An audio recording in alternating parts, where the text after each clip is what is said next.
Hi friends, இன்றைக்கி காலையிலே வந்துட்டு சரியான மழை. கிளைமேட் சூப்பராக இருந்துச்சு. இப்போ என்னன்னே தெரியல, நைட்லலாம் வந்துட்டு நல்லா மழை பெய்யுது. காலையில் பார்க்கும்போதே சூப்பராக இருக்குது. சரி, அந்த கிளைமேட்டுக்கு தூக்கம் வேறு வருதா, நல்லா எந்திரிக்கவும் முடியல. இன்றைக்கி காலையிலே கொஞ்சம் லேட்டாக தான் எந்திரிச்சோம். நானும் வேறு லேட்டாக தான் எந்திரிச்சேன். சரி, அதனால் சிம்பிளாக வந்துட்டு அவளுக்கு ஏதாவது செஞ்சு கொடுத்துடலாம் அப்படின்னு சொல்லிட்டு இலக்கியாவுக்கு தான் பண்ணிக்கிட்டு இருந்தேன். தாளித்த சாதம் மாதிரி பண்ணிவிட்டு அதுக்கப்புறம் வந்துட்டு முட்டை பொடி மாஸ் பண்ணியிருந்தேன். ஸோ அதை மட்டும் வச்சுட்டு கொஞ்சம் ஊறுகாய் வச்சா கொஞ்சம் நல்லாயிருக்குமே தாளித்த சோறுக்குன்ட்டு அப்புறம் ஊறுகாய் இருந்துச்சு, அதையும் வச்சு கொடுத்து விட்டுட்டேன். நாங்கள் வந்துட்டு பிரேக்ஃபாஸ்ட் கொஞ்சம் லேட்டாக தான் சாப்பிட்டோம். ஸோ வந்துட்டு தோசையும் அதுக்கப்புறம் வந்து தக்காளி சட்னி இருந்துச்சு. ஸோ அதை வச்சு நாங்கள் சிம்பிளாக முடிச்சாச்சு. இது வந்து இந்த நெய் வந்து பாப்பாக்காக வந்துட்டு வாங்கியிருந்தேன். நல்லா இருந்துச்சு. ஆல்ரெடி வந்துட்டு நான் ஒரு 1 இயர் முன்னாடி வாங்கியிருந்தேன். ஸோ அவங்க இதுக்கப்புறம் ரொம்ப நாளுக்கு அப்புறம் இன்றைக்கி வந்துருந்தாங்களா. ஸோ அவங்கக்கிட்ட வந்துட்டு நெய் வந்துட்டு வாங்கினேன் பாப்பாவுக்காக. சரின்ட்டு தோசையில் ஊற்றி கொடுக்கலாம் அப்படின்ட்டு.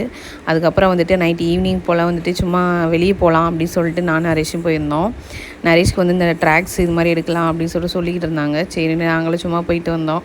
ஃபஸ்ட்டு மேக்ஸுக்கு தான் போயிருந்தோம். ஸோ நாங்கள் போனதே இல்லையா. ஸோ அதனால் சரி அங்கே போயிட்டு நல்லா இருக்கான்னு சொல்லிட்டு போய் பார்த்துட்டு வரலாம் அப்படின்ட்டு போனோம். ரேட்டு கொஞ்சம் அஃபோர்டபுளாக தான் இருக்குது. பட்டு கலெக்ஷன் தான் அவ்வளோ இல்லாத மாதிரி இருந்துச்சு. சரி, ஜென்ஸுக்கு ஓரளவு ஓகேவாக தான் இருந்துச்சு. சரின்னு சொல்லிட்டு அங்கே போயிட்டோம். செட் ஆகலை. அதுக்கப்புறம் வந்துட்டு ட்ரெண்ட்ஸுக்கு போயிட்டு வரலாம் அப்படின்னு சொல்லிட்டு ட்ரெண்ட்ஸுக்கு போனோம். அப்புறம் வந்துட்டு ஒரே ஒரு ட்ராக்ஸும் அப்புறம் இலக்கியாவுக்கு வந்து ஒரு டாப்பும் எடுத்தோம். ஸோ எடுத்துகிட்டு அப்படியே வந்தாச்சு. ஸோ நெக்ஸ்ட் வீடியோ பார்க்கலாம். பாய்.